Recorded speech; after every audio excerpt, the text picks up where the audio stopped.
રાંદેર વિસ્તારમાં પાર્કિંગ બાબતે બબાલ એક જ પરિવારના 5 સભ્યો પર હુમલો સીસીટીવી આવ્યા સામે.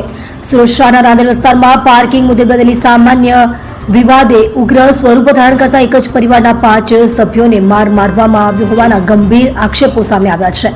આ સમગ્ર ઘટના સીસીટીવી કેમેરામાં કેદ થઈ ગઈ છે, જે હાલ સોશિયલ મીડિયા પર પણ વાયરલ થઈ રહી છે. આક્ષેપ કરતા પરિવારે જણાવ્યું કે રાંદેર વિસ્તારમાં મોડી સાંજે પાર્કિંગને લઈને 2 પરિવાર વચ્ચે બોલાચાલી થઈ હતી. ઝઘડો એટલી હદે વધ્યો કે એક જૂથે લાકડાના ફટકાથી હુમલો કરી સામેના પરિવારના 5 સભ્યોને ઈજાગ્રસ્ત કર્યા હોવાનો પીડિત પરિવારનો આરોપ છે. આ ઝઘડામાં ઈજાગ્રસ્તોને તરત જ સારવાર માટે સુરત સિવિલ હોસ્પિટલ ખસેડવામાં આવ્યા છે, જ્યાં તેમનો ઇલાજ ચાલી રહ્યો છે. બનાવની જાણ થતાં રાંદેર પોલીસ ઘટના સ્થળે પહોંચી હતી અને પીડિત પરિવારના નિવેદનના આધારે વધુ તપાસ શરૂ કરી છે. પોલીસનું કહેવું છે કે સીસીટીવી ફૂટેજના આધારે આરોપીઓની ઓળખ કરી તેમને પકડવાની કાર્યવાહી કરવામાં આવી રહી છે. હવે જોવાનું એ રહ્યું કે પીડિત પરિવારને ન્યાય ક્યારે મળશે, તેના પર સૌની નજર છે.